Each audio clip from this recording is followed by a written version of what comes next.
My brothers and sisters, each night we're listening to Salatul Taraweeh and we listen to the words of the Quran attentively and beautifully, and we enjoy this night prayer. The question I was asked is, why isn't this during the day? Similarly, someone said, why isn't the fast at night? And so many other questions that today's inquisitive mind may ask. Do you know that Allah Almighty is the one who created us? Now, we know reasoning of some of the rulings that He set, but we wouldn't know all of it, and we will never know all of it. The fact that we know it comes from Allah, we know that it is beneficial, and we know that if this is what Allah has said, there has to be tremendous benefit in what Allah Almighty has chosen. So, if Allah has told us that the fast needs to be from dawn to dusk, then that's what it will be. And He knows that the benefit will be tremendous in every way, not just for our spiritual selves or our connection with Allah, but even health-wise and every other way. Similarly, the 5 daily prayers, which one is at what time and how many units, all of that is chosen by Allah perfectly, in order for it to serve a holistic purpose. Some of the reasoning we will know and some of it we will not know. All of that is okay. Allah has revealed it that way to ask us to dress in a specific way. There has to be reasoning behind it. For whatever Allah has decreed, whatever He's asked us to do, there is always divine wisdom. Whether we understand it or not, there will be benefit. Similarly, the timings of the prayer. You know, people say during the daytime, why do we have to read softly, like for Dhuhr and Salatul Asr? Except for those like Jumu'ah and Eid, where it is a massive congregational prayer where we read aloud. The rest of them during the day are soft. And at night we read aloud.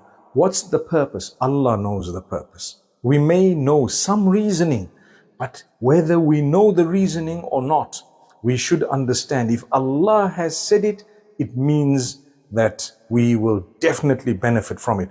Look at the Monday and Thursday Sunnah fast. Look at the fasts of the 3 days during the month. Look at halal and haram, what Allah has forbidden for us to consume in terms of intoxicants, in terms of meat that is harmful for us, in terms of so many other things. If Allah has said that this is haram, you need to know there must be a powerful reason for that. We might understand some of it, but the broader benefit is amazing. If Allah has instructed us that you have to do this, then that is exactly how it will be. Look at the month of Ramadan. It is 1 month, not more, not less. Lunar month, which means sometimes 29, sometimes 30. Amazing. It's exactly the right amount. And Allah calls it Shahru Ramadan, the month of Ramadan, not the 2 months of Ramadan, not the week of Ramadan or the days of Ramadan, etc. Shahru Ramadan, the month, it's 1 month of Ramadan. And then Allah Almighty speaks about وَلِتُكْمِلُ الْعِدَّةَ, so that you can complete, or so that you complete the prescribed time. Allah has decided that this is the timing and this is when it will be. It's the 9th month of the lunar calendar that we follow, not the 8th, not the 6th. Why? Allah knows best. And if Allah has done that, it is exactly correct for us, and it is the best that we could ever have had.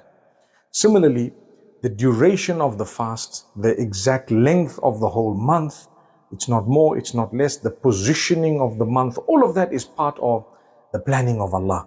You know, Ibrahim alayhi salam, when he left his wife Hajar in the desert of Mecca, she asked one question, Allahu amaraka bihada, did Allah instruct you to do this? When he said yes, that was sufficient. She knew something major is going to happen in terms of goodness. Look, today we're in Mecca. Every one of us comes to this place that had nothing in it at the time of Hajar and Ismail. May peace and blessings be upon them. So, how throughout the generations Allah caused it to grow, and Allah caused a multitude of men and women to live here, to be here, the hearts of the people to yearn to come to Mecca and Medina. Subhanallah, all this is from Allah. Allahu amaraka bihada. Did Allah instruct you? Well, if He did, there goes. May Allah Almighty help us. In life, there are certain things we need to realize. When Allah has instructed us in a certain way, just follow those instructions. Just follow them. The fact that you know the source and you know it's authentic and you know it's coming from Allah, whether you understand it or not, becomes irrelevant. You may know some of it, you may understand some of it, but you need to realize the broader benefit. For example, the Quran, why was it revealed in Arabic? Why not Portuguese? Why was it revealed, for example, in Mecca? Why not in wherever else? That's all part of the plan of Allah. Allah chose. Allahu yastafi min al-malaikati rusulan wa min al-nas. Allah chooses His prophets from the angels, from the people, and Allah chooses everyone and everything. Allah decides. Allah's decision is final. So there's nothing you're going to be able to do to change that. But you need to realize, benefit from it. Understand you're one from among the billions and trillions of creatures of Allah subhanahu wa ta'ala. So my brothers and sisters, enjoy this month of Ramadan. Let's use it to help us discipline ourselves. And inshallah, we earn the pleasure of Allah subhanahu wa ta'ala. Whatever He has told us not to do, we don't want to do it because we know by doing it, it's going to harm us. Whatever He's told us we have to do, we're going to try our best to fulfill it to the best of our abilities. And whatever He has permitted, we will realize and understand it's because of the goodness in it. What He has made prohibited or told us not to engage in, we know that that's because of the harm in it. May Allah bless all of us and strengthen us. أقول قولي هذا والسلام عليكم ورحمة الله وبركاته.